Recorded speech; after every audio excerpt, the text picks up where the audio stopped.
It's 8:01. It'll be 8:02 any second, and we'll start. Uh, Dan Schultz is the special guest tonight, our first return guest. Oh, hold on. Let me get my mic. I always forget to put my mic up here. That would be a good idea. Can you hear me? You can hear me okay? Yes. Okay. So let's see. The meeting's being recorded. We're going to continue. Okay. All right. So it's 8:02. We usually start at 8:02. So I'm Jim Conda Jr., founder of Network America many years ago. That's how Dan Schultz and I met as he came on our call in 2007. And so what we usually do, so this call is for new people, even though we have a lot of repeat people. And these are all archived. If you look on networkamerica.org, you can look at the archived calls. And then, so at the beginning of every one, I tell for new people what we're doing here, why we're doing it. And then we have the special guests, then we have discussions, questions, criticisms, whatever. First thing I started to address in these calls, why are we doing this? Why take any time out of your life at all? I certainly wouldn't want to take out any time unless it meant something. And the precinct system is the only way. Everyone kind of knows that has their radar at all on that something is very wrong in our country. And they had to drop their mask in stealing this election. We have, in my judgment, an illegitimate administration in the White House, complete with, like in third world countries, troops to guard the illegal administration against the people, even though I don't think the people were planning to do anything about it. But you know, the thing that is, people are mad. They want to know, they're disturbed. They're worried for their kids and their grandkids and ourselves. They say what they want to do something, but they don't know what to do. That's the most key feature of this moment in our history. They want to do something. They don't know what to do. And I've run into many sharp people in the last 6 months who have never heard of the precinct strategy system, the neighborhood precinct committeeman strategy system. They never heard of it. So I would say that this is not just a good idea. It's the only idea, unless you want to pick up guns like the founding fathers did in 1776 and start to try to take back our country by the Second Amendment, which none of us want to do. All of us on this call have been fighting for years or decades to resolve this peacefully and constitutionally. That's what I'm going to talk to you about in the next few minutes here, okay?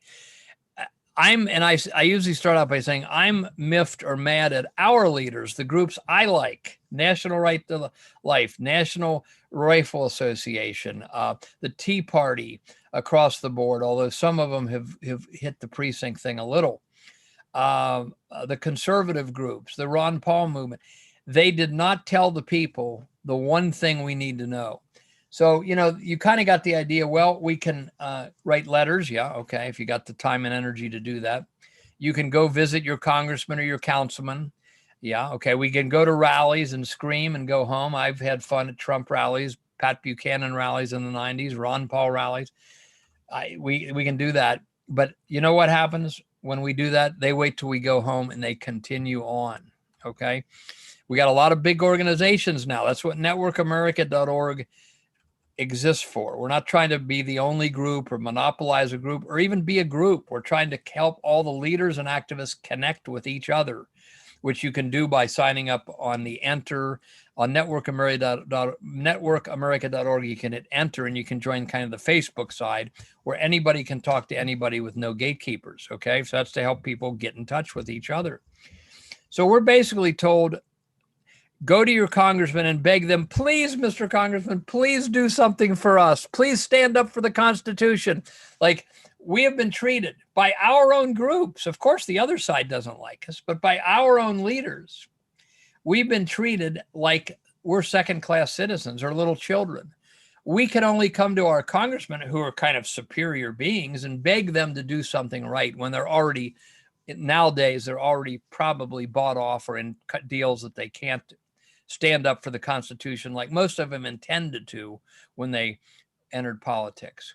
So what the precinct system is, it's been around for hundreds of years. Abraham Lincoln referred to it in 1860, said, get all our neighborhood precinct out to walk and get the vote out. So what the precinct system is the one way that we can become the party leaders and become the congressman. Now, the first thing is the party leaders, the county party leaders. We're going to talk about the Republican Party tonight, but the same thing goes in the Democratic Party.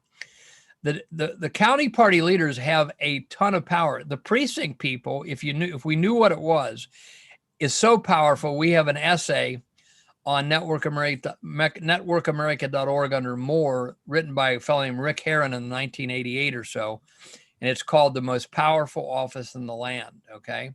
But the reason we do this is the precinct people, someone from your neighborhood, probably, should be from your neighborhood, and all the other elected precinct executives in your county. I live in Hamilton County, Ohio. Cincinnati's here. You live in some county. In your county, the precinct people elect the party leaders of the county. And the county leaders then endorse the candidates, and 95% of the time in the last 100 years, the party endorsed candidate wins at the primary and then goes on to become the congressman if the Republicans win the general election. The county leaders, like we got 88 counties in Ohio, it's different in your state, and they come together a month after the primary in May of next year when the precinct people are elected. They come together, they elect the state leaders, and the state leaders endorse the senators, make so many rules, and then the state leaders, the 50 state leaders, come together in St. Louis or somewhere a little bit later, like maybe in September of next year, and they elect the national party leader, which now is Romney's relative that's still leading the Republican Party. And it needs to be one of us that's leading the Republican Party, not a rhino, okay? Someone that's for the Constitution and the Bill of Rights and the Second Amendment and so forth. So not only do they do all that, not only does the precinct person, which I'm about to explain how you become a precinct person, not only do they elect the county party leaders, who then elect the state party leaders, who then elect the national party leaders, who set the rules for the presidential convention and all that stuff. The county leaders also determine in your county how the vote is counted. Now, this is critical. We've got to have the votes, again, paper ballots. We have paper ballots in 80% of the country. That's not enough. Paper ballots have to be counted in public before they leave the public site. Paper ballots counted in public by people before they leave the public site, and everyone's allowed to observe on camera or in person when they do that. There's nothing secret and hidden like there is now, where they take our ballots away from us when we vote in 99.9% of the country, hand them over to 3 sinister mega computer companies who count our votes on their secret software, and it's very difficult to get the ballots ever. That's how it's being done, in secret. We need to bring it back out in the open, and it's the county party leaders who do that. So if that's all the county party leaders did, if they didn't endorse the congressman to make the new Congress, if that's all they did, we would need to take over the county party leaderships to fix the voting system, which is absolutely essential. Because since they can't get our guns, the founding fathers outsmarted them there. We're losing the country as fast as they think they can get away with it, with the computer vote fraud type stuff and the mail-in ballot now type stuff, which you witnessed. They kind of had to drop their mask to get Biden in there. They kind of dropped their mask where everybody now can see there's a voting and a vote counting problem. Okay. So that's why we do it. We do it so that we can take back the county party leaderships. The Republicans and Democrats control every county, every state, whether you like it or not. I like the Constitution Party. Somebody else likes the Libertarian Party. They hope we go to those parties and get out of their way and have our own meetings and feel good about ourselves. It's not going to do it. They control every county. We got to get in the Republican Party, and eventually it should be the Republican and Democratic Party. And the Reagan Democrats or whatever take over the Democratic Party too. There's no reason the Democrats should be communists for the rest of our life in their leadership, but that's what they are now, socialists and communists. So it's the only way to do it peacefully and constitutionally. Now, so that's why we do it, to take back our county leaderships in the Republican Party, then to take back the Congress, and then to take back in the White House, and then to take back the destiny of our country. And if not, and Dan will comment about this, Dan Schultz, our special guest, will comment about how serious it is that we take this seriously and do it. Everybody could do it.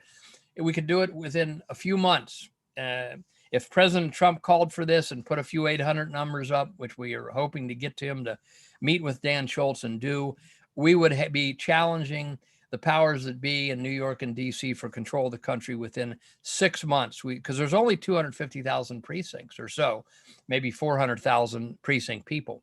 So, okay, that's why we do it, to take back our country. Again, take the party leaderships in each county, in the state, and the national party leaderships, then take back the Congress, take back our destiny. Okay. So how does the precinct system work? This is the second part of my little presentation. There's one country, United States of America. We're talking about 50 states, 3,141 counties. And you live in a county, you probably know what county you live in. Like I said, I live in Hamilton County, Ohio. But what most people don't know is our counties, each of our counties is divided up into little territories, about 10 or 15 streets around your house. If you live in the city, 10 or 15 streets around your house. And they're divided up into little territories that are just as exact as the state boundaries, just as exact as the county boundaries. In fact, you can go to your board of elections and somehow get a walking list of every person that lives in your precinct, all the addresses, and who's registered to vote, who's voted Republican in the primary, who voted Democrat, or who is independent, who's not registered. And you'll find that these maps are so exact that, let's say you have Simpson Street in your precinct. It might be the 2424 Simpson Street is in your precinct, your voting precinct, not your police precinct. This is your voting precinct. And 2426, the next house over, is in the next precinct. That's how exact these maps are. And everybody in your voting precinct goes to the same place to vote when they vote in person on election day, which is what we should all do. We vote in our precinct at the White Oak Senior Center here. Okay, 5 precincts do. And that's how they're doing it all over the country, because we got cars now. You know, they often combine 4 or 5 precincts in a nice place like a senior center or a school, and everybody that goes there to vote with you, they're all in your precinct. Okay, but most people never think of this. So what we don't know about is that in the primaries, now it's different in each state. Some states have caucuses, but so I don't go on forever here. Let me talk about Ohio. The rules in Ohio is we have, by state law, we have a primary, like in May 2022. It's usually every 2 years, sometimes 4 years, which is unconscionable, but should be 2 years. But May 2022, we have a primary. And at that primary, the Republican primary, the congressman, if there's competition, they run there. And this may be the governor, maybe the city councilman. And at the bottom of the list, after dog catcher, nobody has a dog catcher, but if there was one, it'd be after dog catcher, after coroner, there's something called committeeman. And nobody knows what that is. Half the time, nobody's there, because up to 1/3 to 1/2 of these precincts are vacant, because we don't know how the system works. We should have been taught in high school and 7th and 8th grade. You do this as an American citizen. We weren't taught this, and our party leaders still aren't teaching us because they don't want us to be there. But at that little election in May in Ohio, and you have one in your state, a caucus or a primary, if you get on that ballot, then you're unopposed, you vote for yourself and you win. If you're opposed, then whoever gets the most votes win. Maybe 2 people qualify to run for precinct in your neighborhood precinct, 10 or 15 streets around your house. Okay.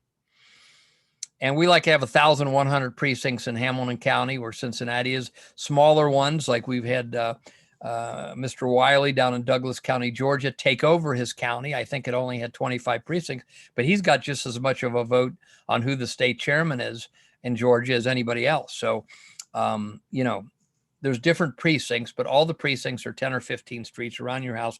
Very good little map. So in Ohio, if you want to run for precinct, it's easy. You have to get 5 signatures. So you go to your board of elections or have them or print it off their website if they have it. And it gives you, I want to run for Republican committeeman in my precinct. You need 5 signatures, not 50, not 5,000, 5 valid signatures. And in Ohio, you can get Republicans or independents. Okay, so you just go, your husband, your wife, your neighbors, and make sure on the walking list that you got for $2 or maybe got for free, you make sure that they sign, and that when you turn it in, you have 7 or 8 at least valid signatures. Okay, either people that were registered Republican on the list or independent, or if you register new people and you put their card, their new registration that you get at the Board of Elections, you put that on your petition, those are valid because you just registered them. So Appalachian lady who passed away in the 90s always told me, register 8 new people. You don't have to do that, and turn them in. You know they're valid because you just register them. You turn them in with your petition. So when they get your 5 signatures by, say, mid-February, whatever the date is in Ohio, you're on the ballot. And when you go to vote in the Republican primary for congressman, you're going to vote also for yourself in the precinct race. And as I say, a lot of times it's unopposed. If it is opposed, then the score is usually 12-9, 32-22, 53-49. It's more like a football score and a baseball score and a basketball score than it is like an election where you have thousands of people running like for Congress. So when they had vote in person only, which we should go back to, you could greet, you and your friend or whatever could each take 4 hours in a 12-hour day and greet every voter. And almost everybody that ever stood at the polls and handed out a card won. A lot of people won without doing that. But so that's the precinct. You got your little precinct where you can run at the primary, or if your state does caucuses, they get together in person at a room, like a school room, and everybody votes right there. That's really out in the open. I like the caucuses, but there are very few votes in the precinct. So you get elected to precinct. And now here's where we're losing the country. 1 month after the primary, let's say in May in Ohio, it's by state law, within 30 days, the Republican Party and the Democratic Party, but we're going to stick to the Republican here, they have to have a meeting somewhere with all the elected precinct executives. So we'll usually have about 700 show up out of 1,100 places, because 1/3 are vacant, and they elect the party chairman. That's where we're losing the country. Maybe many of you never heard of that meeting. The news media doesn't tell you. The parties don't tell you. Sometimes they even try to obscure when you're when you're trying to find out how to do it. Like I know people in Wisconsin and California are having a heck of a time finding out how the system works, which is unconscionable. We're going to have to get in there. We may have to file suits eventually. But you go to that meeting after you've been elected precinct executive, and you really should go even if you weren't elected or even if you didn't run. We need thousands of people at these meetings because this is where we're losing the country. Then you elect the party chairman of your Republican Party. Democrats are doing the same thing again. Another night, another room. And those county leaders then rule kind of like a dictator for 2 years. And I'm not saying that as an insult to them. They and their executive board, usually the people at the grassroots, don't care to go to any meetings. So they let the party leaders endorse the candidates and run the party. That's why it's so important. Although ideally would like to have everybody attending monthly meetings and directing what the party's doing. But right now it doesn't work that way. So electing a good constitutional party leader that will follow his own conscience instead of following whatever the party tells him against his conscience sometime, then that's who we need to have in those county party leadership positions, And then they elect as I say, they get together a month later, like the state leaders, who then eventually elect the party leaders, and they decide how the votes counted. And by the way, every state in the United States, the Secretary of State still allows the counties to use paper ballots and count them by people in public, and they all allow them to refuse the computer. So every county, if we didn't have brain dead Board of Elections people who don't understand what their only reason to exist is that we get the count at night that the voters counted in the day, they could all reinstate an open system. And our last call, I believe, or 2 calls ago, it's on the archived calls, Doug Bersall, who was an election supervisor in New Hampshire, who counted the votes right up there. I still have since 1776. They've counted, or in 1783, they've counted the votes, as I've said. Paper ballots counted by people before they leave the public site. He explains exactly what they did, and we're going to nail down how much cheaper it would be to do it that way than the way the counties are doing it by paying millions of dollars to these sinister computer companies that have convinced our boards of elections to let them count our votes in total secrecy when you can't get at the ballots in any meaningful way. So that's how the system works. If it was a lot, you can go back and listen to it again, or you can ask questions in this call or a future call. But that's it. That is how we take back the country peacefully and constitutionally. I'm going to turn it over to Dan Schultz now. Dan Schultz is the attorney from Arizona who has become the de facto leader of the precinct movement in the United States because he finally, after over a decade of trying to get somebody with a mic to cover this all important information, he finally convinced his friend Steve Bannon to put him on the show in the War Room. And Bannon, his show started the awareness across the country in a pretty big way. And we have people joining Network America every day, 2 or 3 people, it seems like. We need 250,000 people running all over the country so we can take back the Republican Party and then take back the country. Dan sounded the same way new information, but he sounded the same way in 2007 when we met on the call as he does now. Same tone of voice, same message. And he got on there. And so that is where, that is what jumped off this current thing. And we desperately need it to happen. So Dan Schultz, you're there, I think. You're the guest, special guest tonight. You have some interesting news for us that shows that the main thing is that we show up and know where to show up. Who knows what would happen if we had hundreds of thousands of people showing up? So Dan Schultz, take it away. Okay. Can everybody hear me okay? Yeah, you could maybe be a little louder, I think, but I don't know. Just do your best. All right. Well, I'm going to talk about basically 3 things as fast as I can, because I really want to hear from all of you. So first, I'll go over what I know has been some success stories around the country recently and why it's happening, of course. We all know why it's happening, but it's important that we know what these success stories are.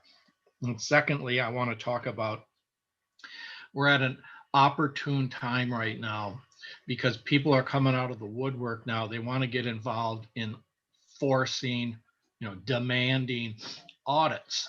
Okay. And I've heard, just tonight, I was told on Telegram that this effort has about 100,000 people all across the country who have signed up on a Telegram account to start sharing information state by state about how they can pressure the incumbent office holders to do audits. The best way to do it is, I think we all know on this call, but I'll tell you when I get to that point. Then I want to throw out again this idea. Again, it's an opportune time because primaries are coming to force a particular question onto candidates and try to get the answer in writing or on video from them and see what they say.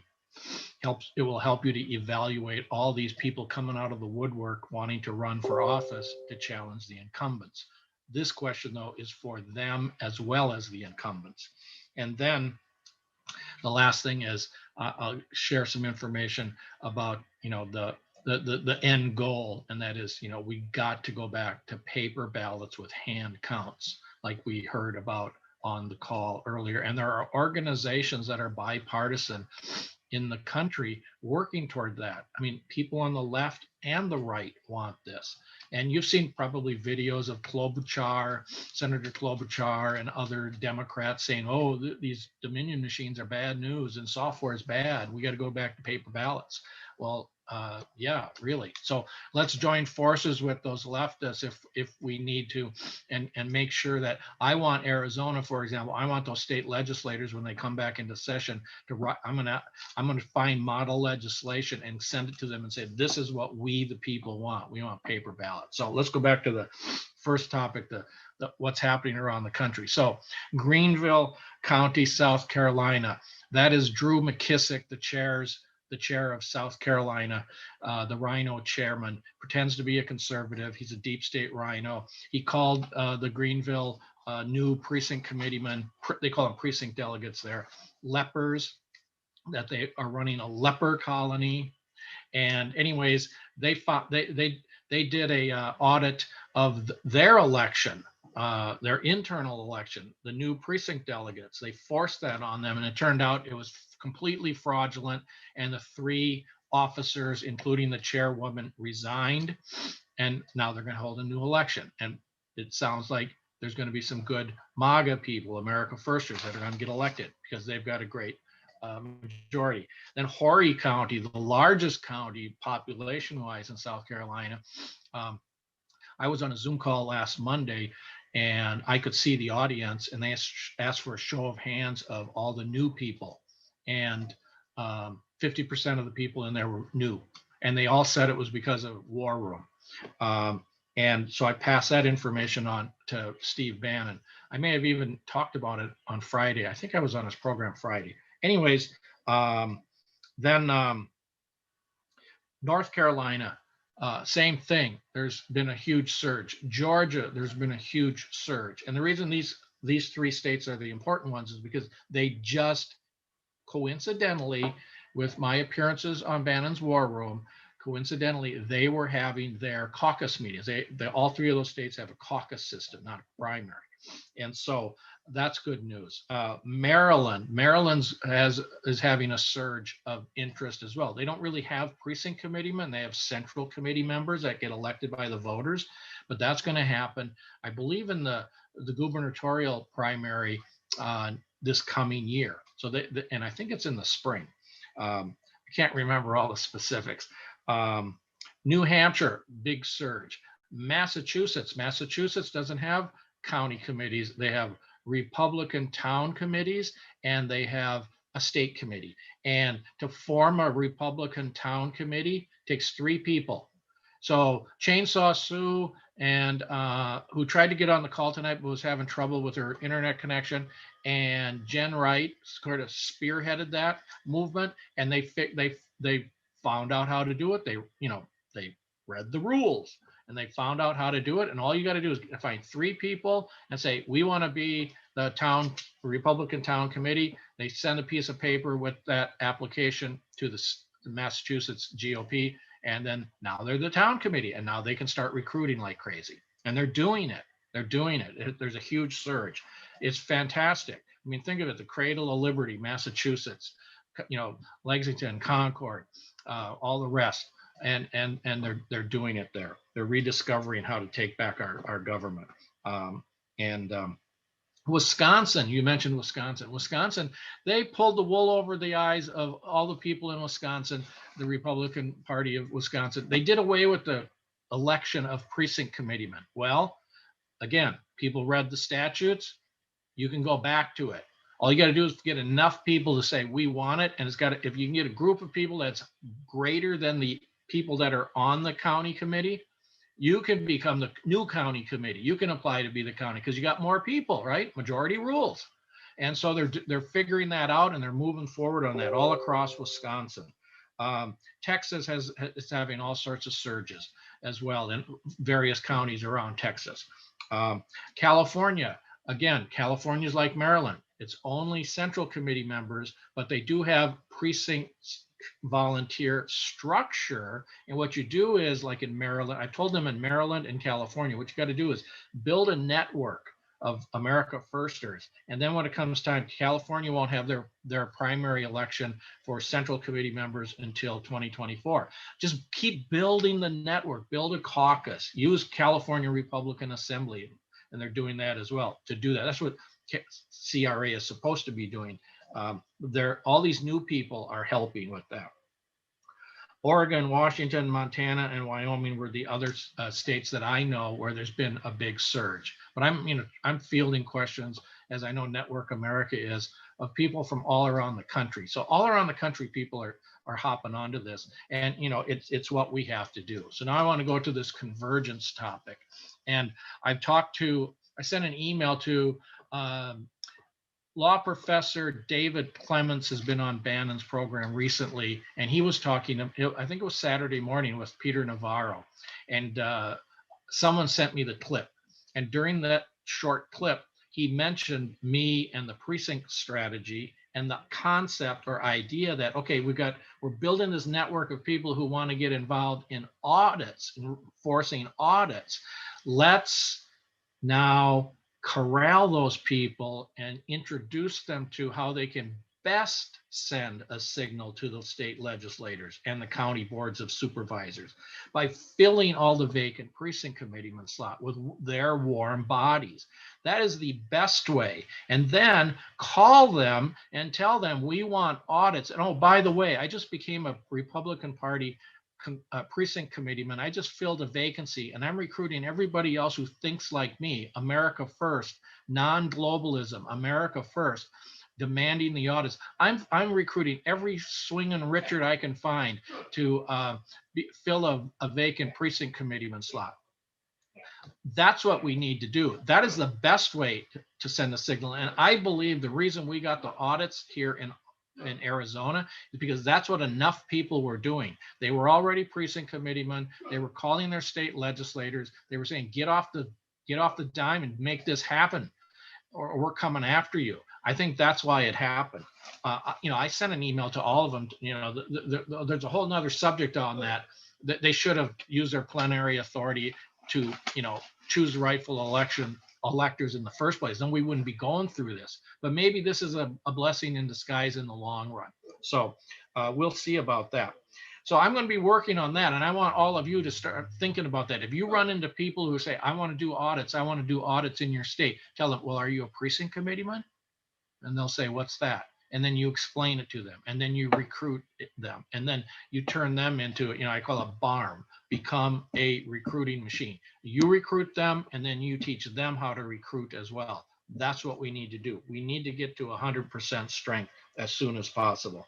Again, the next subject is the what to do with candidates, both the incumbents and anybody running. Now, we've got here in Arizona like 13 people running for, I think, U.S. Senate in the Republican primary already, and another large number like that for governor.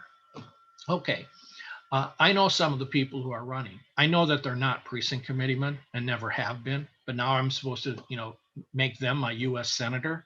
I don't think so, but maybe after I talk to them, maybe they got some good excuse for never having been involved in party politics before. But let's find out. So I'm going to call them and I'm going to ask them. I haven't done it yet. I only got so many hours in the day, but I'm going to do it. And I'm going to ask every single one of them, please send me in writing how and why I can become a Republican Party precinct committeeman for my voting precinct. And then see what they say. See if I even get a response from them. I want to gauge their responses, because a lot of them, a lot of the people who run for office, they've never been in politics before. They just want to run for office. And this is a good way to evaluate them. And then ask everybody else to do that, to do that as well. And I'm about to do that in my legislative district. I just got a recruit. Unfortunately, her precinct is full. She said, well, what can I, she's in my legislative district. She's in one of the precincts in my legislative district. I told her, here's what you need to do. You got to come to our meetings. You got to get to know everybody. Become a helper. We need you. And then I said, and then I want you to contact all these people running for office and ask them that question. So, and then last but not least, never, ever, ever forget that the main goal here moving forward, in addition to filling up all of the vacant precinct committeeman slots, because that's what will get us to this. If we can fill up all the vacant precinct committeeman slots and become a force of nature inside the Republican Party all across the country, then we will have the numbers to effectively lobby and get legislation that will take us back to the gold standard of elections, and that is paper ballots and hand counts of paper ballots. You don't need audits then. The hand count is infallible. It's people eyeballing the actual ballots and tallying them race by race. And there is a site. Let me make sure this is the right one. I sent this information to Jim this week. National Election Defense Coalition. That is at electiondefense.org. Electiondefense.org. I just did a DuckDuckGo search. I put in hand count paper ballots elections, and it comes right up at the top of the search list. Now, let me tell you a little bit about these people. And they've got some really good videos, tutorial videos. Where's their about? About us, here it goes.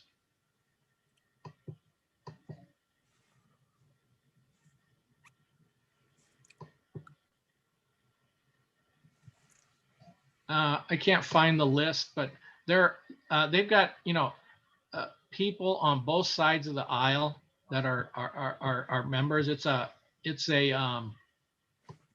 like a nonprofit, and we began our work in 2013. Our mission is to build a bipartisan movement to secure the nation's vulnerable voting systems from manipulation and fraud, and to protect every American's right to have their vote counted. We bring together national non-governmental organizations with experts in cybersecurity and elections administration, blah, blah, blah, blah, blah. And they say we don't endorse anybody. Oh, here's the list. Americans for Tax Reform, the Brennan Center for Justice, Center on National Security at Fordham Law School, Coalition for Good Governance, Common Cause. Let's see, who else? NAACP is part of this. Public Citizen, Protect Democracy, Rainbow Push. Reverend Jesse Jackson is for this. Okay, well, let's get them to push this. We've got to get back to paper ballots, and they have a thing on their site where, they call it the gold standard, and they make the explanation as to why. Independent report outlines why the Maricopa County election review results should not be trusted. I don't know what. I guess that's the county. That was the county doing it. Remember, he said, "Don't trust the county." See, they figured it out, and they put this here. But one of the things that I like best about it, you can go to their site and look at it, but they essentially take the position. Look, here's the solution. Go back to paper ballots. That is the only way to make that you actually know on election night who won unequivocally. No, why are we counting images of ballots? Why not the ballots themselves?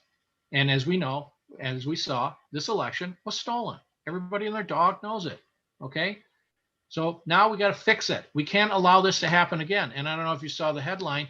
Oh, what did Maricopa County do? My county right here. Oh, they just purchased new machines from Dominion, because in 2022, unless the law gets changed, we're going to have another 2020 primary and general election, just like we did this time.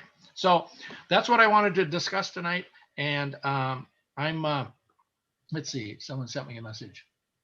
Okay. Dan, before we go on. I'm done. Somebody said here, I'm on the North Carolina Telegram channel, and I've been posting about precinct strategy. They want to keep the topic on audit, but they didn't give me a warning. I've had 2 to 3 to reach out to me. Oh, good. So that's great. So that's what we need to do. All the people who want to do audits, we got to convince them to become precinct committeemen. I mean, these are good, decent people, and all they know what to do right now is scream and holler. We got to have an audit. We got to have an audit. Well, you can scream and holler a lot more effectively if you become a precinct committeeman, and that should be the message to them. So, right. Dan, don't go away, because you're going to have some questions and discussion that we need you to be part of course. I just wanted to make a few things that I didn't get to say first time around. Thanks to Dr. Q again, Dr. Q Merkianis, who is faithfully administering and making this Zoom call possible every week. I'm not smart enough to do that yet. And again, he won't tell you ever, but Dr. Q is a patriot. He started in Iran in 1990s and was advocating for freedom of assembly, freedom of speech. They poisoned him, came to his bedside, said, "You're going to die. We poisoned you." Somehow he made it through. He's still limping. He's still trying to recover, but he made it here. He became a citizen in 2006. And I always say, I wish that Americans had as much love of freedom and the Constitution of the Bill of Rights as Dr. Q did, that most Americans did. I want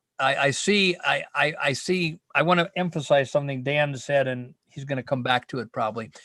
No. One night, about 5 calls ago or 7 calls ago, Dan Schultz and Alicia, who's on from Texas. Hi, Alicia. It's always good to see Alicia on. And Alicia actually said the line that clicked after Dan talked. She said, people don't need to be told how bad things are. They know they're bad. We just got to get them involved. Because I would tend to go into analyzing the problems and who's behind that. And so we quit doing that. And the proof of what's happening across the country is that when we show up in minimal numbers, the other side starts making mistakes. You heard from Zan, some of them resign when they see they don't control things anymore. and they'll make tons of mistakes. Our only thing we got to worry about is getting hundreds of thousands of people to just do 20 to 40 hours every 2 years at the minimum anyway. And that's to save the country peacefully and constitutionally. So if we show up, that's what we got to concentrate on. And until we show up in those kind of numbers, dozens or hundreds in each precinct, on average, then we can't say it didn't work. There's a very sharp girl who went to Florida and worked directly with Trump. I sent the email on to Dan because Nikki Nelson, my associate and webmaster in Arizona, found it. And I don't want to knock this girl. I don't remember her name right now, but she's did everything she could, and she's disillusioned that Trump hasn't done more that she thought he would do. But then she says at the end of this excellent tape, two things that don't work, and she names it, and she says, and the other thing that doesn't work is the precinct system. And then she goes on to say, and the people that are promoting it know it doesn't work. I'm trying to get to this gal because she's got 250,000 followers on her various Instagram and that. She has enough people to come in and try to take back the country. What she said, with all due respect to a fine young lady, is ridiculous. We know it does work. Look at what the stories Dan just told, and we took over Douglas County and other counties. I see Michael Connaughton on here from Ohio, and he's one of our leaders on taking over the Hamilton County, or at least getting much better precinct people in. And I see you, Mom of Nine there. I see John from Wisconsin, friends and new people on the call. Thanks everybody for coming on.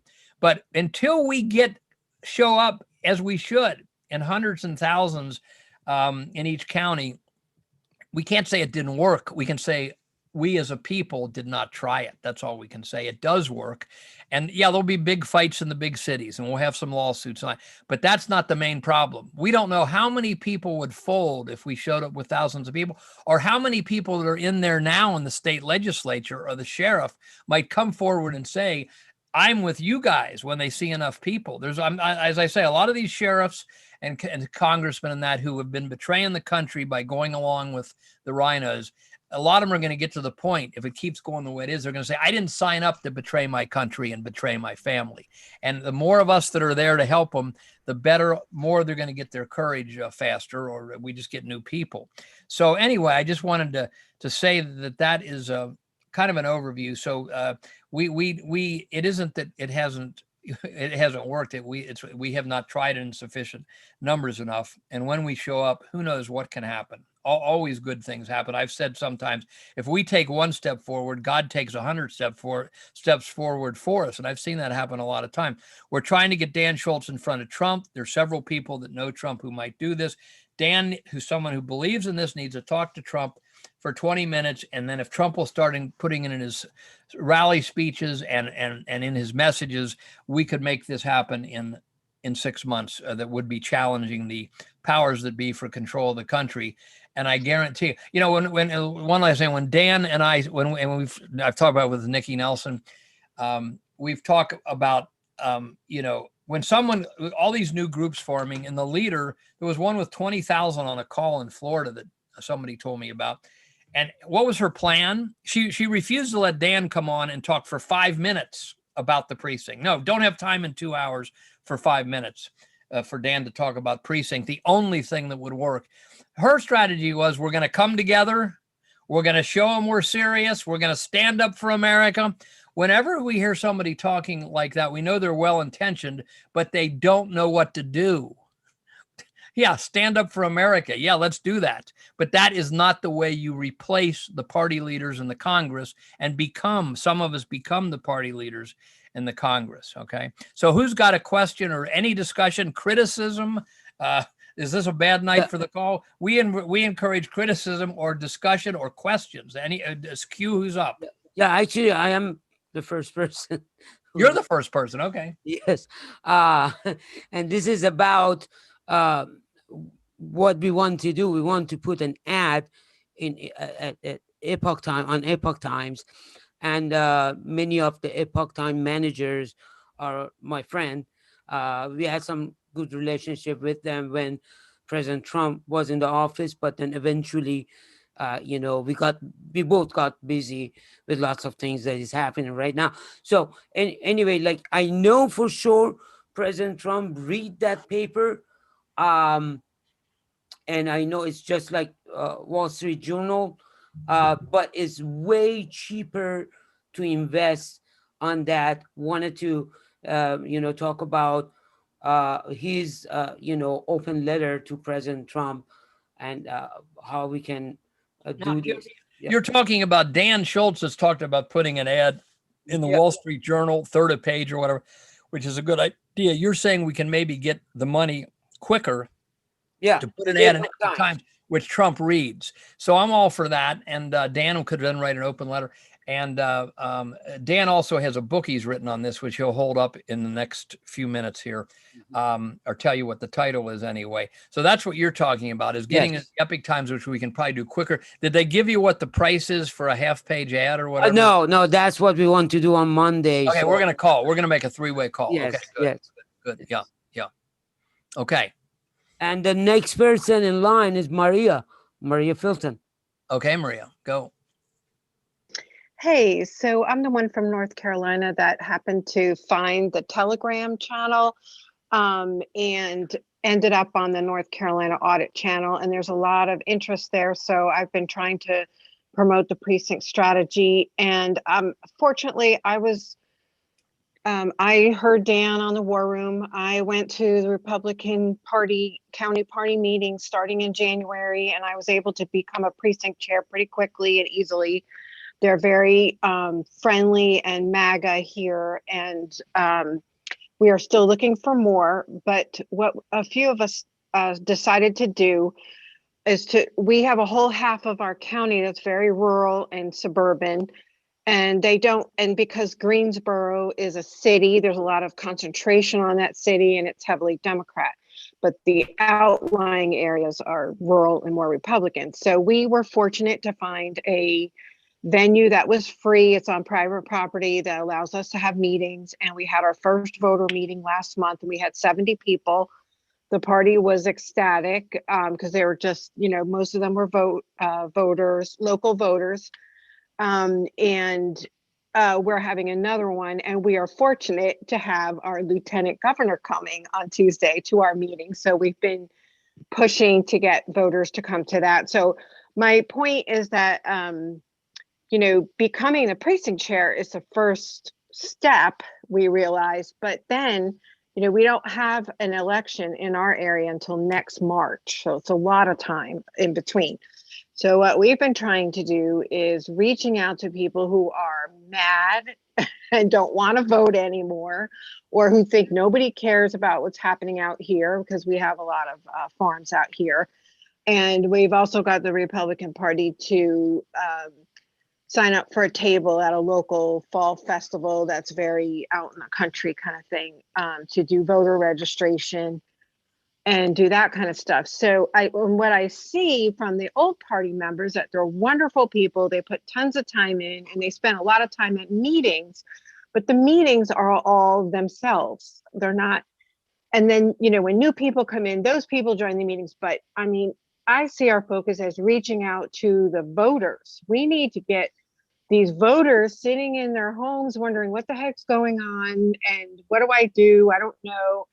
And bring them out. And they seem to be, and from what I can tell from my viewpoint and the people that I talk to either on Telegram or wherever, different social media as well as locally, is that they're thirsting for information that they don't know that's there, because everything is either Fox News or CNN to most people, unless you dive deeper and find some of the different conservative media that's kind of been canceled or hidden, or now they're on websites they can't even get on different things, and also bring out speakers and candidates that can pique their interest and get them involved. So we're having really good success with that. It's a lot of work right now. We're doing all these flyers and going to visit people door to door and everything, but we're hoping to get to the point where word of mouth and having an email where we can email list will keep it going on a monthly basis. We already have one set up for August with some speakers, and and they're all different speakers. It's the lieutenant governor, and then there's Take Back Our Schools, and there's convention of states, and all different things that appeal to different people. That we also in our county, as well as the county meeting, which is always well organized and has a speaker. And they had an election integrity speaker, Major Dave Getz, who did a lot of work on looking at the North Carolina election, which everyone said was so perfect. And then now we find out it wasn't so perfect. But also, we have a whole nother group doing what they call a Guilford Patriots meeting, which is just, it's not party affiliated like ours is, but they didn't even do flyers. They just did word of mouth, and they get 100 people coming to a restaurant on a, like on a Thursday night. So I just encourage people, if you can't become a precinct committeeman, you still need to get involved in the party or reach out to voters, or just keep plugging away slowly, because it's one person at a time that you can, affect. And that's all I have to say. Okay, Maria, and I see Roy from Florida on, who's a great activist down there. If we had 250,000 like you and Roy running for precinct, and the other people, many of the other people on this call, we would be right on the verge of taking back the country. It's just normal people doing normal things if they know what to do. And if you're like me, I always think like, gee, if I'm doing it, how important can it be? You kind of figure, I can't be doing anything that important, but don't feel that way. This is normal people doing normal things. But it's like if you're trying to tune into your favorite radio channel, if you don't know where to go on the dial, you never hook up with that radio station. And there's where Americans are now. 100 million Americans are upset. They want to do something. The vast majority don't know what to do. And that's why we're holding this call every week. We wish there was a call in every county every week, all 3,141 counties, that would lead to getting together in person and then running someone and putting in all the precinct people and electing new party chairmen that aren't rhinos across the country. It's as simple as that. It's just like if it's almost like if Hershey Bar wants to get a lot of sales. I buy one. Gee, I like Hershey bars. Well, 100 million other people buy one, and they got the job done. And that's what we got to do with precinct. Okay, Q, we got somebody next. As far as I'm looking, I don't see anyone. Okay, somebody actually raised her physical hand. Deborah Ling, you want to speak? Come on up. Yes. You're not unmuted yet. In the lower left, you can unmute yourself. Okay. Hi, everybody. Nice to be here tonight. Thank you for having this. Well, thanks for coming. Yeah. Oh, you're welcome. I was with the Republican Party today, and this was kind of a rah-rah thing, going to a parade and handing out clerk of court for Brown County and Pulaski. And as I was doing that, I was wearing all my I dress up. So you can imagine what I had on, my cowboy hat and everything patriotic, plus I work for Trump pin. So I'm going through the crowd, and every time someone said thank you when I handed them the candy, I would do the Trump cheer, because I do the cheers for them. And out of all of the people in this big, long 2-mile parade, I had like 9 people tell me to stay away because they were Biden people. And I know I shouldn't have done this, but just the one thing I said, do you like the way Biden's running our country? And then I left it at that. So I know these people are soulless, and I always give my opinions because I do. But I guess what I really am asking you is, the candidates that are running are candidates that we see all the time. You know how it is. It's the same rhinos getting in because they've been there a long time. They're going to run again. And we have to get candidates to run against them, because you're not going to vote for the rhino. You're not going to vote for the Democrats. So do you have a choice? No, you don't have a choice unless you get other candidates in there and vet them. But when you've got your chairman who supports all this, Rhino, it's hard to do that. And that's what I'm trying to work on here. I'm trying to work on getting more candidates so we don't have to vote on people that have been in it for so long that are rhinos. Well, that's a good idea. And of course, the way to do that is the precinct system, of course. Yeah. And then we got to get a fair count, which is the paper ballots counted before they leave the public site. 80% of the country has paper ballots, but they're taking them away from us right as we vote. You put them in that ATM machine or whatever. We need them counted by people before they leave the public site. Dan, what is your comment on that? Just what you said. It's a numbers game. You'll get more people coming out of the woodwork that are good and decent if you can demonstrate to them that they have a chance of winning the primary. And the way you win the primary, if you go to my site and I think you have to go to the blog, and then it's the second article, and then if you scroll down, there's a couple of things that are there that are good, but the thing that is best is the short video I have. It's about a 15-minute narrated PowerPoint where I show how when you have all your precinct committeeman slots here in Arizona anyways, every state's different, but in Arizona, when you have in a precinct all of your precinct committeeman slots filled with conservatives who are willing to do just 3 hours of work, you can tremendously, just 3 hours, about 1 hour of phone calls, about 2 hours of dropping flyers or candidate literature at the doors as promised. You're not knocking on any doors. It's very time inefficient. You're just making a short phone call and dropping off the literature that you promise in the phone call. And that then informs that lower information, lower propensity voter. You're only calling the lower information, lower propensity voters, the people who vote 50% or less in the primary and the general. That's about 45% of the voters. Like I said, when you have our ratio here is there's one precinct committeeman for roughly for every 125 voters. So you're going to be hitting like maybe 40 households, 45 households. That's it. And we've done this over and over and over. But the first time I did it was when it was in a city mayoral and city council election. And I tried to get the candidates to do it, and they wouldn't listen to me. They hired some consultant, and they said, "Oh, we're gonna have TV ads and radio ads and signs and blah blah blah." The traditional stuff that doesn't work, right?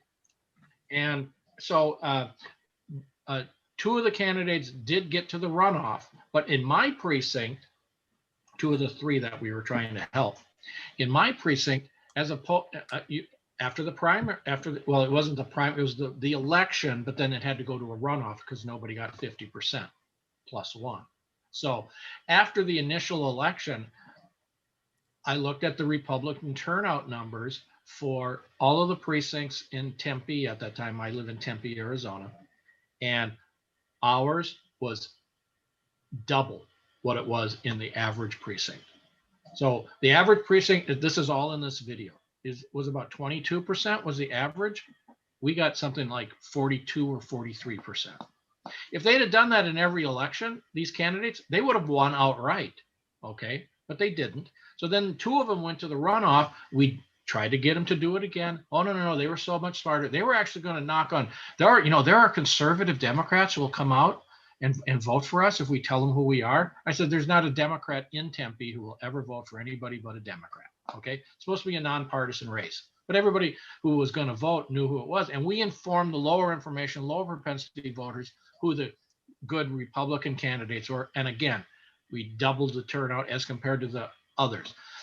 One of those candidates lost by, again, it's in the video, a handful of votes. I want to say 139 votes. Okay. If he'd have got 2 or 3 additional votes in each precinct, he would have won. Well, he would have got way more than that. And we did this for him for free in my precinct. And again, it's in the video, the numbers, how inexpensive it would have been to do this kind of a ground game. Okay. So, but why does it work? It works when you have enough bodies. The problem is we don't have enough bodies. Okay. We started out in Maricopa County, my County, where the audit's going on. After the 2020 election, only 36% of the precinct committeeman slots got filled. Okay, mine's 100%, but average only 36%. Now my legislative district was the same way. We have 41 precincts in my legislative district. Average 36% filled. Mine's 100% filled, and there's a few others that are 100% filled. We just got the latest numbers. We've gone in my legislative district, we've gone from 36% to 50% strength now. We have 444 precinct committeeman slots. We got 222, and we got 10 in the hopper that didn't get approved for whatever reason, but will next month for sure. And again, we're trying to recruit. Maricopa County as a whole, the same way. Gone from 36% to just over 50% now. That's unheard of. The highest we've ever been is 55%. Okay, but right before the primary election from a preceding year through the appointment process. Okay, if we stay on the present clip of growth, we should get to 75, 80% at least going into the 2022 election. The legislators see this now. They're seeing the surge.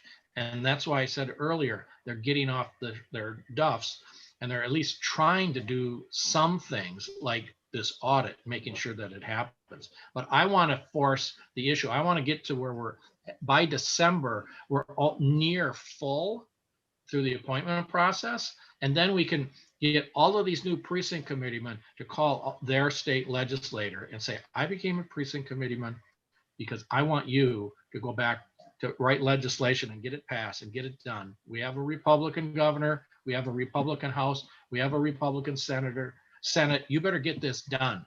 You got majorities in both houses and a Republican governor. We want paper ballots. If you don't do it, you're gone in 2022, the 2022 primary. That's what we need to work for. So it's all about recruiting. So Deborah, what you've got to do is you got to do by hook or by crook, recruit more conservatives like you to become PCs and fill up all the vacant slots. I also have in that blog article, it's the second one, where this video is, I've got a link to a PDF and a Word document of a simple postcard strategy for recruiting using GOP Data Center. I explain it soup to nuts. It's real easy to do. If I can figure it out, anybody can figure it out. And it works. I recruited 2 precinct committeemen in 2019 using this method. And then those that I recruited went on to recruit others that they knew. And I got my precinct back up to 100% strength. So that's what we've got to do. And I'm now trying to get my legislative district committee officers to deploy this postcard strategy in every precinct in my legislative district. I gave them the idea in 2019. I gave the county this idea in 2019. I gave AZGOP, the Arizona Republican Party, this idea, and I gave it to Trump Victory, and none of them did it. So we just got to keep pushing, and don't wait for anybody to do it for you, because they're not going to do it. Yeah, we got to. So that's it. Thanks. I want to mention that at the homepage of networkamerica.org, you have a 1-minute video that Dan put together with some video people that's really good. It's 1 minute, and it is an intro. And then under that, we have the original interview of Dan Schultz with Steve Bannon. So if what I explained at the beginning was too fast, or it's a lot of information, it really isn't a lot, but it's a lot to absorb at once. You can watch that interview with Dan Schultz interviewed by Steve Bannon on the War Room and review this. So there's also, as I said, the article, The Most Powerful Office in the Land by Rick Herron, which is under the More tab at networkamerica.org. And then our page links to Dan's website, Dan Schultz's website, which is precinctstrategy.com. Just wanted to put in commercials for those. Who's next? One more thing I want to say before I forget. Okay. Tomorrow morning on War Room, Steve Bannon is going to have on a couple of people, one or more of these audit people, the people who are spearheading, hey, let's have audits, right? Yeah. And so I've been emailing him back and forth. And he said, since Peter Navarro interviewed, there's a Rumble video. I'll put the link in the chat after I get done talking here. But David Clements was on Saturday morning. Someone sent me the Rumble clip. He mentioned me, and he mentioned the precinct strategy, and he basically said, in so many words, the way to become really powerful is to become precinct committeemen, all of these audit people. Well, they have somewhere between 50,000 and 100,000 people nationwide already on Telegram saying, we want to do audits in my state. And they're trying to get state coordinators and everything. And I'm trying to tell everybody, tell those people, become, and I'm trying to get David Clements to tell them. Doesn't have to be me, just somebody who's like in charge, telling them, hey, if you really want to become powerful, become precinct committee as well. Okay. So, I wrote to Bannon, when he told me that, they added 50,000 since Saturday morning. I don't know if that's true or not, but that's what he said. And then I wrote back, in quotes, I see precinct committeemen, like I see dead people. I see precinct committeemen, those people. So anyways, here's my call out to you. And if you can send this out to everybody, warroom.org is where Bannon posts and broadcasts simultaneously with America's Voice.news War Room, the War Room program. It has a chat function. I think you have to give up a name and maybe an email address to be verified to be able to post. There's not very many people in the chat as far as I can determine, and they're using a chat bot called ChatWe that isn't very good, but they've switched.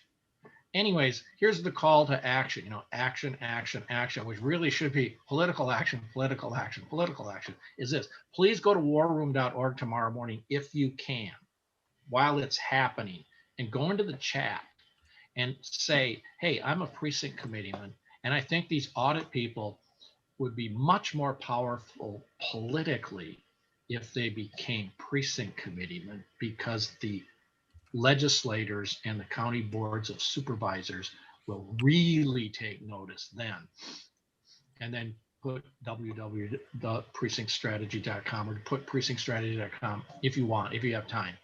That's what I would like you to do, because that might help, because I know Bannon's staff reviews the chat. I don't know if Bannon does, but I knew Bannon's staff does, and they see those comments, and that I think would be helpful. So I think that's it for me. Thanks. Dr. Michael Connaughton is in line somewhere there and we had a point of interest, but who's next? That would be Dahl Easton is the next person in line. But then after that, Dahl Easton. Yeah, I'm here. I live in Tarrant County in Texas, and I see we have about 10% of the participation here with Donna Shiro on. And but this is my first time viewing the chat here. I think it's great. I am the precinct chair, recruitment and development chairman of our Republican Party here in Tarrant County. And I've been conducting monthly training meetings throughout the county. Now, Donna came on board about 3-4 months ago now, I believe it is. And she's been through training and is working hard. And we've had about 5 or 6 other precinct chairs through the precinct chairman, committee man, or whatever you want to call it there. We call him precinct chairman here. But anyway, I think we've gotten about 5 or 6 other candidates for precinct chairs from the war room discussions and Steve Bannon stuff. So are you in what working state, to some extent? What state are you in, Daryl? That's Texas. Okay, sorry. Texas, Fort Worth area. We have over 600 precincts within the county. Okay. We have about 325 Republican precinct chairs. The Democrats have corresponding, so they have trouble filling some of their slots as well. But I'm a little anxious about going back to hand counting paper ballots when you have 64 candidates on a ballot and you have 2,000 ballots per precinct. it's going to take a long time through the night to count all those ballots up. Daryl, let me tell you what the answer to that is. And Doug Bursall of Richmond, New Hampshire covered this. If you want to listen to that a few calls ago, you have to have 3 people for every 50 ballots. So if you had 64 races, it would be even more. You have to make enough people from the neighborhood who get paid, and they should get paid more than they're getting paid, in my opinion. But you randomly select them, and you got to have. So let's say the average race on a ballot of 50 is 10, and now you got 60. You would then have to, adjust to have enough people that they can count 50 ballots in 4 hours. That's basically what you had to have done. And so it can be done, but it would actually mean we got 325 million people in the country or whatever. It would actually mean, and when I say the number, you're going to go, whoa, but it would actually mean having about 3 million Americans involved on counting the votes. But that would be 1 out of every 100 voters or so, about half of those vote. But that everything depends that we get the right people that were elected. Okay. And I believe that the Democratic majorities in both houses are fake. They've been put in by vicious computer fraud. I believe Trump won by 40 million votes this last time and beat Hillary by at least 10 million votes. But we're not going to know that as long as they're counting all the votes in secret, So you would have to, like in each precinct, we got to treat the election night like it's a war. We got to fund it like it's a war. It should be a national holiday, and so should the Wednesday. Because if somebody does have trouble counting and they got to sleep late, those 2 days should be national holidays, because we've got to get we put billions and billions of dollars into foreign aid. And it's a lot of it is for the wrong reasons, So if we have to put, and we figured it would be about $2 billion per election to pay the people at each precinct. And what you do is you'd get together on a pre-appointed night somewhere at somebody's house or something, put everybody's name in the hat that wanted to be paid to count the votes, and you'd pick them out. And the first 12 people that were picked would do it. But when they count them, remember, if it's done right, they're on camera now. We got to use cameras at least as smart as the casinos use them. They're on camera. We can stream it over the internet now from above what they're counting if it was set up right. And they're being filmed in the room, and there's people around them watching them live. And if we use technology right, we could throw what they're doing up on a board, so the rest of the people could sit in a folding chair and watch what's happening, and it would be preserved forever. Like some of these chats and blog. So we got the technology. Remember, Dr. Ben Carson ran for president in 2016, and when it was all over, he said we could count the votes honestly in America if we wanted to. And he is absolutely 100% correct. Okay. Do you see Michael Connaughton up there? Yeah, Michael Connaughton is next. Michael, please. Okay. Well, thanks a lot, Dr. Q and Jim. You guys are an inspiration to me. We all live in the Cincinnati area. I'm in Sharonville, which is a suburb of Cincinnati on the north side. And I've been working really hard here on this communist critical race theory thing that the Marxists are pushing. And I found it to be a pretty good way to recruit. I've got a meeting Tuesday with my committee chairman here in Sharonville to fill 3 precinct executive positions in our city, which is not that small. It's probably one of the larger suburbs in the Cincinnati area. So I'm excited about that. And we've been making some progress with protests at some of these different school boards. And one of the things that I'm going to do, thanks to Dr. Q and Jim Condit Jr., is try to recruit some of these people that I come across at these school board protests to become precinct executives. Right on. It's pretty cool too. I'll tell you a quick story. I have a partner in a group that we started. She actually infiltrated a Zoom meeting that the local communists put on, We tried to mirror everything that they do. And trust me, they are focused and they're out there. I don't know if they're paid or not, but we tried to mirror everything that they were doing, and we couldn't do it because we can't pay our people.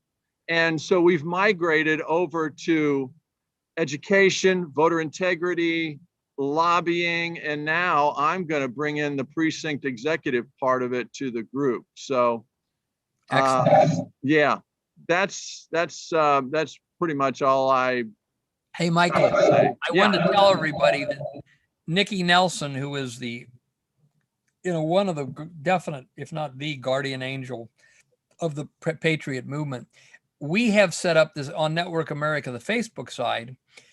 It's already set up for every county to have all their precincts listed. Now, I know, thanks to Jim Burns, who working on this, we have 300 patriotic type individuals running for placed in 300 precincts out of the 1,100. So we're going to put in there where we have them filled, not the names of people, because the other side gets confused as to who their people are and our people are. So, but we're going to put the 800 where we don't have people, so that people can submit their address or their friends' addresses, and then we'll fill up all 1,100. And as we fill them up, it'll just say filled. We'll know amongst ourselves who's who. But so that's going to happen in Hamilton County. Then we're going to try to do that for every county, show every county how to do that. So really, while we already have the 3,100 counties in Network America, we'll be at full strength and doing it right when all those counties have leaders and have listed the precincts, and then which ones are filled and which one need to be filled by non-Rhino patriots. Hey, and just so you know, Jim and Q, I'm on this thing called Project 88. We've got 88 counties in Ohio, and Project 88 is to get every single one of them on record coming out against critical race theory. And guess who called me back, left me a message, emailed me, texted me? None other than our county chair, Alex Triantafilou, whom is a friend of mine. I know you guys aren't that high. No, he's treated me. I like him. I mean, I hope he will stand with the Patriots against the Rhinos when push comes to shove. But I like him. Well, he's totally against critical race theory, so maybe he's open to maybe some more of our candidates for precinct exec. Maybe it's time for you guys to hit him up a little bit, because I'm working with him on this critical race theory thing. Good. I see Dr. Ed Spencer is on the call. He's a retired MD from California, and he is hosting. I think we're going to determine the time. But if people want to discuss issues, like we don't discuss issues on this call, except for voter integrity and a few other things. We're mainly trying to get people to run for precinct, but he's going to hold an issues call. One of the things he's got is the danger that we're facing as a nation to having a shortage of water, which is not something I'm not familiar with. But he's got a lot of esoteric, in a way, issues, and they'll be on another night. But I just want to acknowledge that he and I went on his call. I had a wedding yesterday, but I went on his call 2 weeks ago, and to my shock, I met Ellen Brown, the great writer who is writing so many good books on economics, and wrote the book Forbidden Medicine about the Kellers in 1980s when they were putting in jail for naturally helping people cure cancer. She wrote that book. But I was shocked to see she was on the call, because she's kind of she's been on Nuri, Art Bell's old show, George Nuri, and all kinds of places. So I shocked. Dr. Ed has a lot of connections. So I wanted to acknowledge I see him on the call. Thanks, Who's Jim. next now? Q? Roy, you're next. Okay, thanks, Dr. Q. I just wanted to ask Michael, you mentioned about infiltrating a Zoom call from the communists there and outside of Cincinnati. I raised my hand to help the folks here in Florida and Nassau County rework the GOP county website. And I'm not a web guy, but my idea was this: why don't we just go to the Democrats' website, and whatever they're doing, we'll just cut and paste, except we'll just put the GOP logo on everything and be done with it. I mean, everybody says how great they are at messaging and mass media and all that stuff. Why do we reinvent the wheel? We just put the flag up where they have the anarchist fist. What say you? I'll tell you what, I'll give you the name of their site. It's called boldnewdemocracy.com. And Cool. it boldnewdemocracy.com. And you can go to it. They don't hide a thing. These people are so woke. They are such satanic weirdos. Got it. I mean, but they are focused, and it's all about work. They don't Yeah. meet in public. They get on these calls and it's bam, bam, bam, bam, bam. They're rattling off. They're doing work product. They're getting stuff done. So I haven't been to it lately, but that's the way they work it. So yeah, go to it and mirror it. What's always impressed me about the other side is that when you go to one of their .coms, is that when you immediately have a path to achieve a goal. Okay, unlike the GOP, where I can't even find out when we meet on our website. So thanks for reinforcing that. BoldNewDemocracy.com. Yeah. I'll check it out. Yeah, Q just brought it up, I think, right? There Q? it is. Yeah. Yeah. Dan, I see you have your hand up. I wanted to say, though, the rhinos in the Republican Party are not incompetent in that sense. They don't want us involved. They don't Well, I want get that.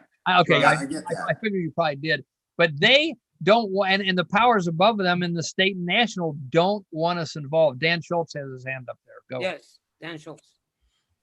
Go ahead, Dan, please. You're muted. Unmute. I was going to make the same point Jim did, but in a little bit different way. But good. That is exactly right, Jim. That they don't want us to be able to communicate the party.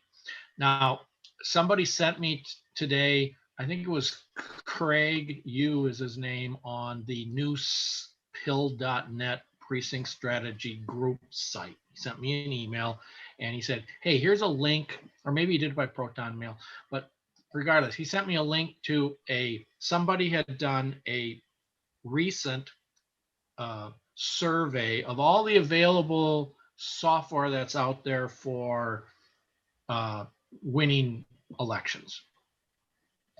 And coincidentally, what was missing from it was the absolute best software, which is ourvotes.com, which I've mentioned many times, which is the solution, which the RNC will never give us. By contrast, there was another piece of software that was on the list, and it was listed as NGP space VAN.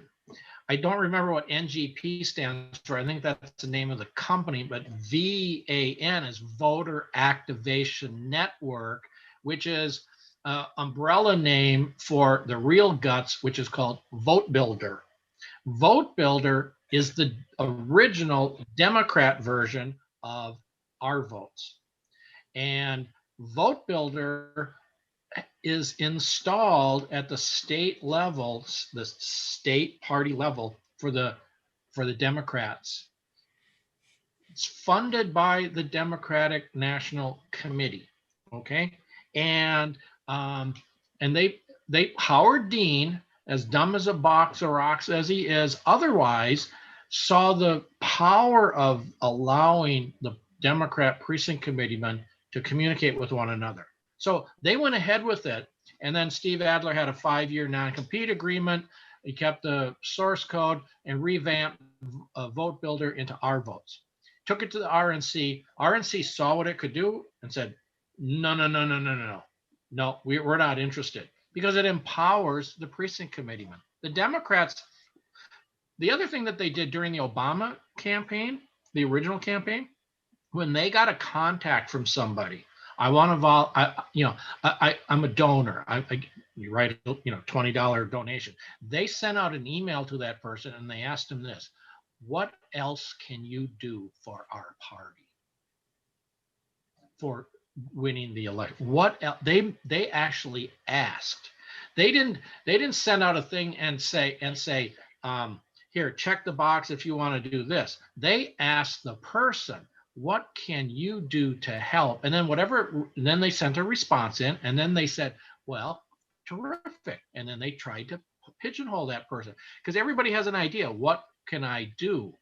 Republican Party doesn't do that. They just want your money, they want your time, they want your effort, but they'll never say on that list of possibilities, become a precinct committeeman, ever. They never do that. Well, some of the conservative county committees do on their website, but not the party itself. So that's basically the problem. And then somebody else mentioned it as well. When the Democrats have their meetings, it's all about how do we register more voters? How do we build a network to get out the vote? It's all about, action, action, action. And when you go to the Republican committee meetings, there's always a speaker, and he talks about, or she talks about something, and then everybody goes home.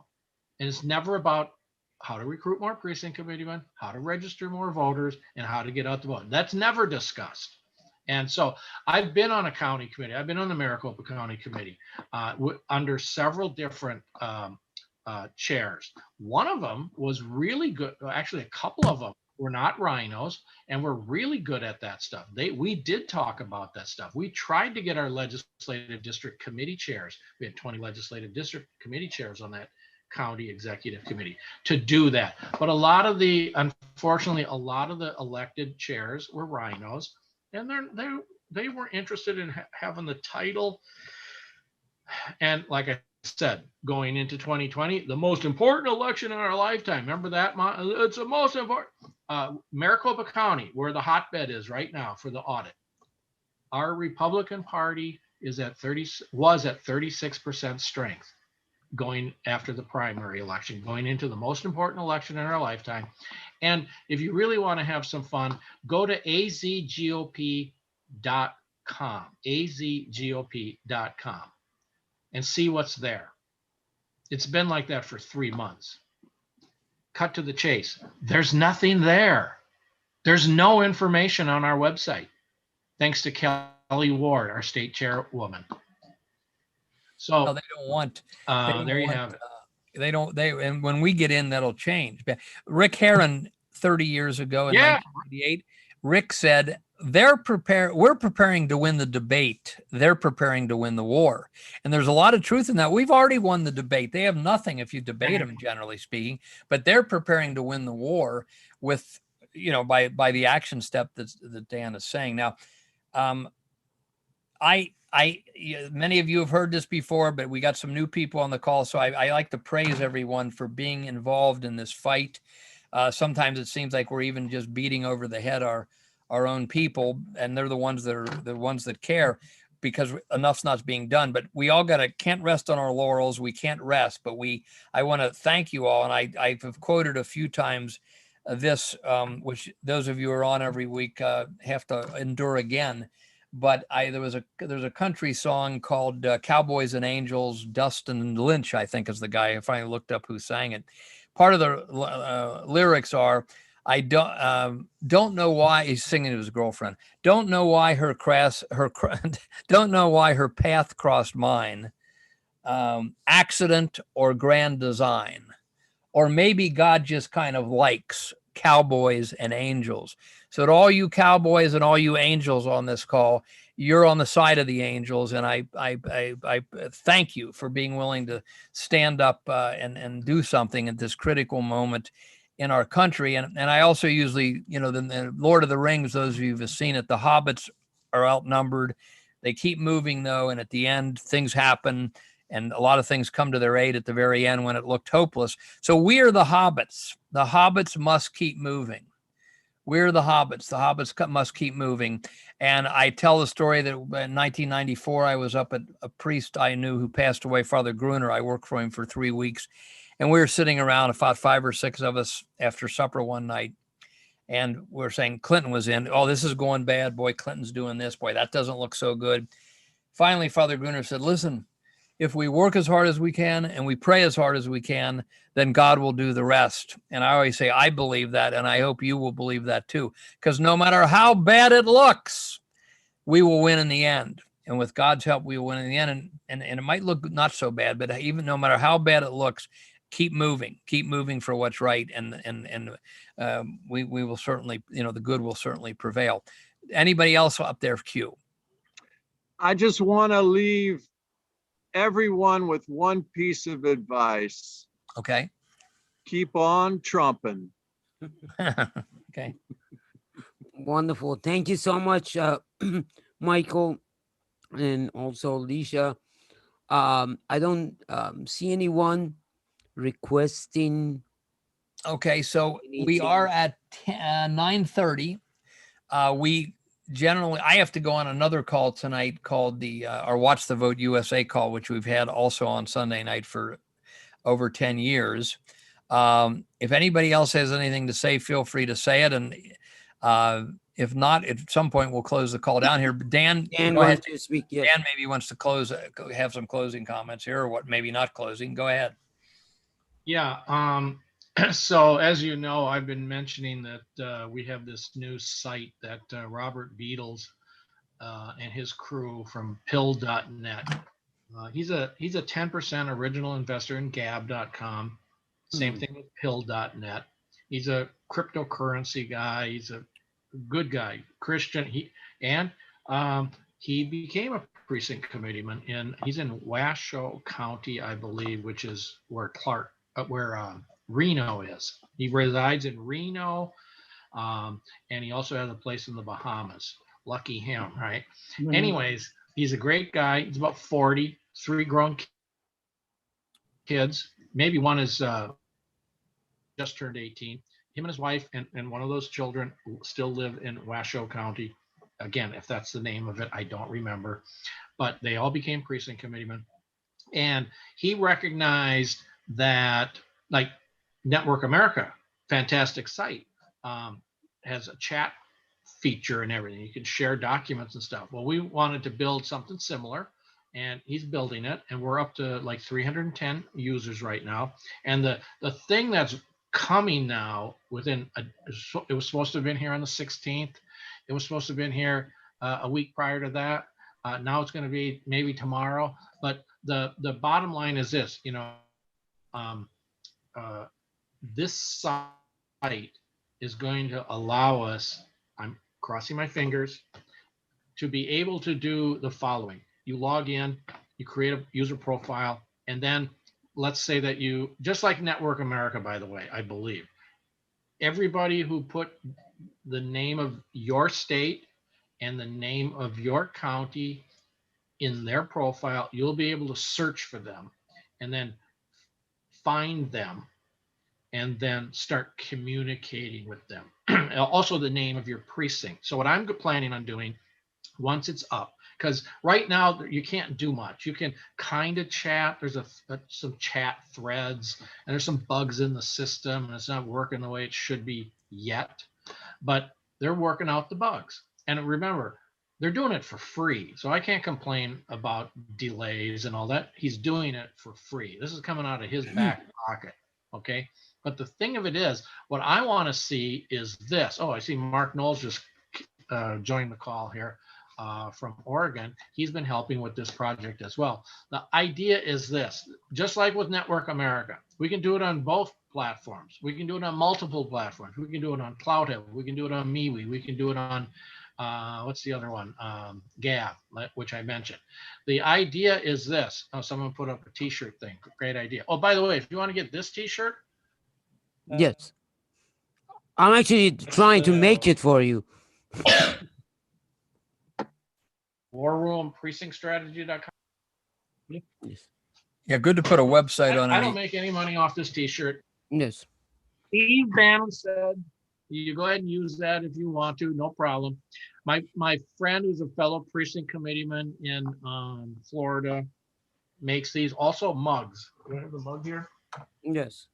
I'm going to make some mugs too, by the way. Anyways, the mugs are there too. Anyways, the idea is this. If you want to get that, go to GOPlogostore.com. Okay. GOPlogostore.com for that. But what I want to get back to this. Please, please, please go and We're losing you, Dan. We're also losing join the sound. this site at pill.net. I put the link in the chat. Or you can just go to precinctstrategy.com, and there's a button there to click on the main page, which says connect with fellow conservatives in your state or something like that. It'll take you right there. Please sign up. what we can do there right now is we can, if you got documents, like let's say you have a precinct committeeman handbook and bylaws, you can upload them to your state's chat. Your state, a document repository, that's in the upper right-hand corner. You can upload them. I've uploaded a whole bunch of stuff. There's a general area where if you've got something really good, I've uploaded stuff there as well. Yeah, thanks for doing that, Dr. Q, on the screen there. There's the button right there. Connect with other conservatives in your state, and that'll take you right to it. Thank you very much for doing You're that. welcome. But here's what I want to do. I don't want to have 310 people. I want to have 310,000 America First precinct committeemen on it, an army communicating with one another, which we could be doing at the state level if the RNC would give us this kind of software, but they won't. So Robert Beatles is building it for us. Just like Jim has built networkamerica.org for us, just like other people are trying to do it, I guess, on Cloud Hub, MeWe, and whatever. But I just don't see the functionality on those sites, but this site's going to have it. You'll be able to instant message people, and it's not an app. Oh, and by the way, there's another thing. Did you see that Candace Owens announced that there's a new smartphone company? Yes. I can't remember the name of it. Please advertise that capability where Freedom you don't Phone. have to have an Apple phone. You Freedom don't have Phone. to have a Freedom Phone. You don't have to have a Samsung phone. You can have this phone, which is built on the Android platform, and the apps that will be written for it can't be deplatformed. So that's another thing that's happening. American ingenuity. American ingenuity. That's what's going to win this. Yeah, that's very important. It's a sleeping giant of American ingenuity. Yeah, that's very important. Yeah. That So that's it. Thank you. Yeah, that's very important that we can't be deplatformed, because that's what the other side is doing by taking control of all these other forums with the unlimited loans they get from the Federal Reserve Board that nobody knows about. Dan, are you raising your hand again? One more point I wanted to make. Bannon said it a few times, and I don't know if he thought it up or somebody else said it, but listen, we got 74 million of us. We know that we won the election. Let's start acting like it. Exactly. And actually, I think it's more like these clowns, 110 million. If these clowns from the federal government come to your door trying to talk to you about your vaccination, ignore them. Exactly. Don't answer your door. They'll go away. Ignore that. You don't have to talk to anybody from the government. We're not subjects. They are our servants, right? Not the other way around. Right. In a constitutional republic, the highest office holder, citizen. Never forget that. Start acting like it. Love it. Exactly. Right. By the way, tomorrow morning, you said at this chat room, what time does it start usually in the morning? War Room. The War Room chat room. It starts at 10 a.m. It starts at 10 a.m. Eastern, and Yes. I don't know what time those guys will come on, because it's constantly, sometimes I'll get like a call from him 20 minutes. Hey, can you come on like 20 minutes? Or you're going to be on tomorrow at 9 o'clock. And then when it's 9 o'clock. Okay. And then I don't even get on. Okay. Because the breaking news, right? So anyways, it starts at 10 a.m. Eastern for 2 hours. And they archive it. But if you can go to warroom.org and get in there and get into the chat, that might help. That's By the way, if anybody, I usually copy the chat on this call every week. So you hit chat at the bottom of your screen. I then make a new Word document, click in the chat, do Control A to highlight it all, Control C to copy it, and I move it to the Word document. I can understand how to do that. There's another way to copy the chat if you want to see what everybody wrote, but I don't know what it is. Maybe somebody else can. Now just click on that file icon, and it gives you several options. One of them is to store, everything on your computer in the chat. Yeah. Okay. Yes, Dan. Yes, go ahead. One other question. I'm not a graphics artist, but I have rudimentary sketching skills. Okay, and rudimentary um, uh,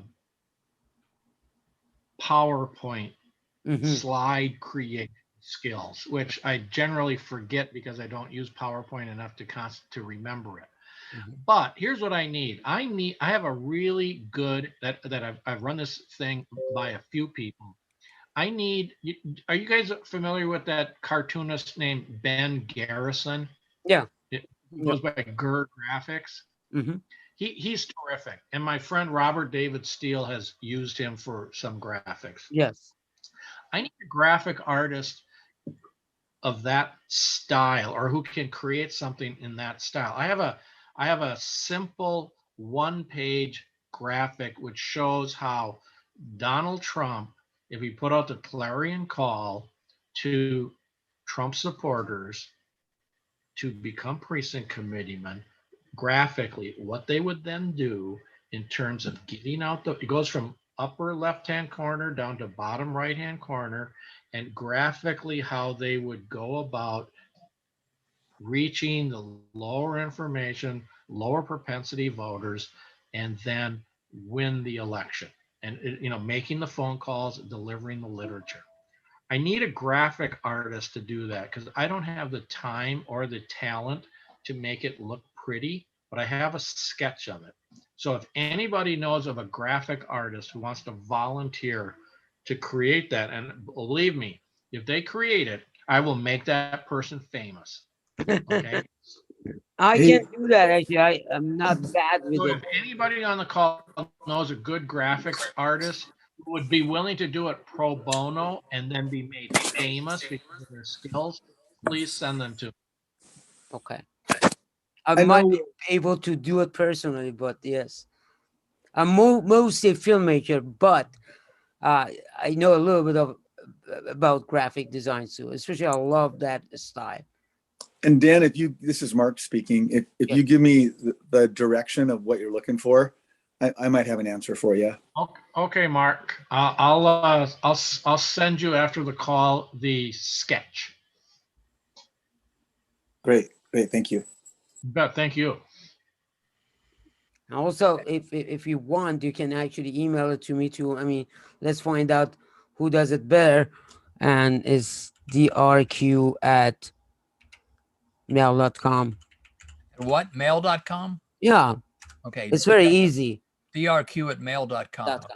Yes. And did you, Mark, I guess you have Dan's email or something? Mark Knowles?